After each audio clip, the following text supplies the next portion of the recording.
ஹே மீனாட்சி, ஏன் உனக்கு எப்போ பாரு புடவை கட்டியே, பட்டோ அயில் புடவையோ ஏதோ புடவை கட்டியே அலங்காரம்? நீ தான் பெரிய சுமங்கலியாகவும் வயது ஒத்த பெண் மாதிரியும் கம்பீரமான மகாராணியாகவும் 10 வயது சிறுமி இப்படி பலவிதமான தரிசனம் தந்து எனக்கு உன்னை உணர வச்சுட்டே இருக்கியே. அப்படி இருக்க உனக்கு கவுன் அலங்காரம் பண்ணால் என்ன அப்படின்னு தோணுது. கவுன் போட்டுக்கோ மீனாட்சி. ஏன் நீ போட்டுக்க கூடாது? கோயிலில் உனக்கு போட்டு விடலைன்னா போகிறாங்க, உனக்கு நான் போட்டு விட்றேன் மீனாட்சி.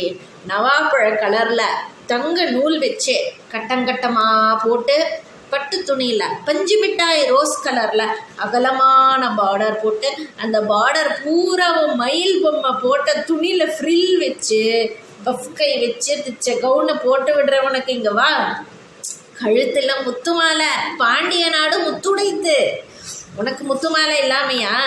மனோரஞ்சித பூவை காதில் கம்மல் மாதிரி தொங்க விட்டு, நெத்தியில் அழகாக வட்டமாக போட்டு வச்சு, மீன் மாதிரி இருக்கும் உன்னோட கண்களுக்கு மை போட்டு, அதை லேசாக கண்ணுக்கு வெளியே வரைக்கும் வளைவாக இழுத்து விட்டு, வாசனை அதிகமாக இருக்கிற பிச்சி பூவை ஹேர் பேண்டு மாதிரியே தலையில் வச்சு, செண்பக பூவாலேயே உனக்கு வளையல் செஞ்சு போட்டு, கால்களுக்கு ஜல் ஜல் ஜல் ஜல் ஜல்னு சத்தம் போடுற கொலுசும் முத்து பரல்கள் இருக்கும் தண்டையும் போட்டு விட்டு, கையில் மருதாணி வச்சு விட்டு, ஒரு கையில் தொப்பி மருதாணி, ஒரு கையில் மெஹந்தி எல்லாம் போட்டு விட்டு, காலுக்கு நலுங்கு பூசி அம்சமாக இருக்குடி கண்ணனி மீனாட்சி அப்படின்னு உனக்கு நான் அலங்காரம் பண்ணி விட்றேன். வா மீனாட்சி. அடுத்தது பாரு, சில நாள் எல்லாம் உன் தரிசனத்தினுடைய அழகை பார்த்து மெய்மறந்து போகிறதுண்டு.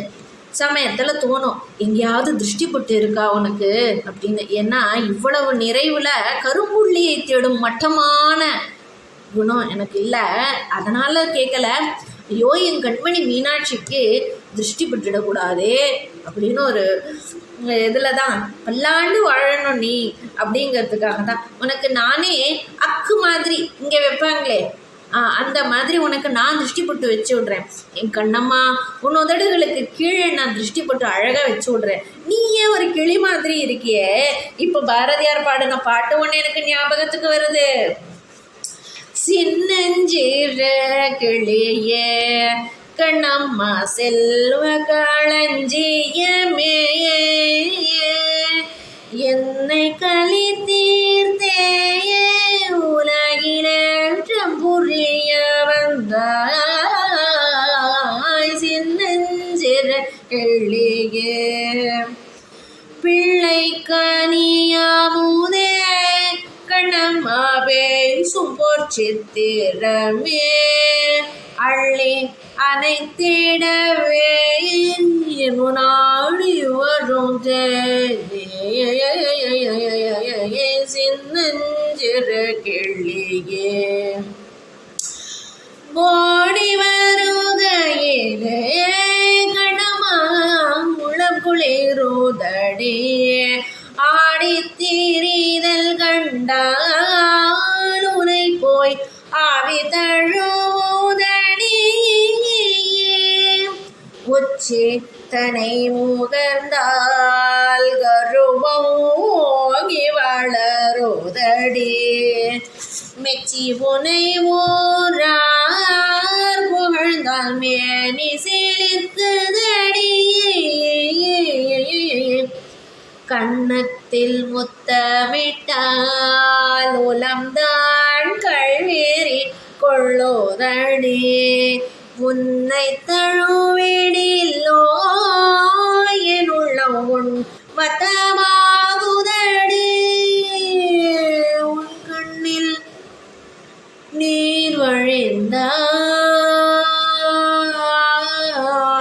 கண்ணம்மா கண்ணம்மா, உன் கண்ணில் நீர் வழிந்தால் என் நெஞ்சில் உதிரம் கொட்டுதடி, என் கண்ணில் பாவையென்றோ கண்ணம்மா என் உயிர் நின்னதன்றோ, என் உயிர் நின்னதன்றோ. என் கண்ணின் கருவழியே என் கண்ணம்மா கிளியே மீனாட்சி, நீ இல்லைன்னா என் உயிர் என்ன ஆகும்? நின்று போயிடும், இந்த மூச்சு நின்று போயிடும், இந்த பேச்சு நின்று போயிடும். நீ தான் மீனாட்சி எல்லாத்தையும் தர. ஒரு 9 வயசு பொண்ணு மாதிரி எனக்கு நீ தெரியும் காரணத்தால் உனக்கு 9 வயசுன்னு அர்த்தம் இல்லை. உனக்கு 9,000 கோடிக்கு ஏதாவது டு த பவர் ஆஃப் ஏதாவது போட்டால் கூட உண்டு. உனக்கு அவ்வளோ வயசு. பிஹெச்டி வரைக்கும் படித்த வாத்தியார் 1ஆம் வகுப்பு மாணவிக்கு கற்றுத்தரணும்னா அந்த அளவு இறங்கி வந்து தானே சொல்லித்தரணும். அது மாதிரி தான் என் மக்கு மண்டையில் இந்த மடசாம்பிராணி மூளைக்கு எட்டரா போல் நீ இறங்கி வர. ஆனால் நான் ஒரு அல்பம் மட்டி, உன்னை பற்றி சரியாக தெரியாமல் எனக்கு ஏன் நான் கேட்டது தரமாட்டேங்கிற, ஏன் எனக்கு செய்ய மாட்டேங்கிறேன்னு எவ்வளவோ கடிஞ்சு கோபமாக திட்டினேனே. நீ பாவம் மீனாட்சி, அப்படியே கல் சிலைய நின்றுட்டு இப்போ எனக்காக இவ்வளோ இறங்கி வரையே. நீ கல் இல்லை, உனக்கு அங்கே உயிர் இருக்குது.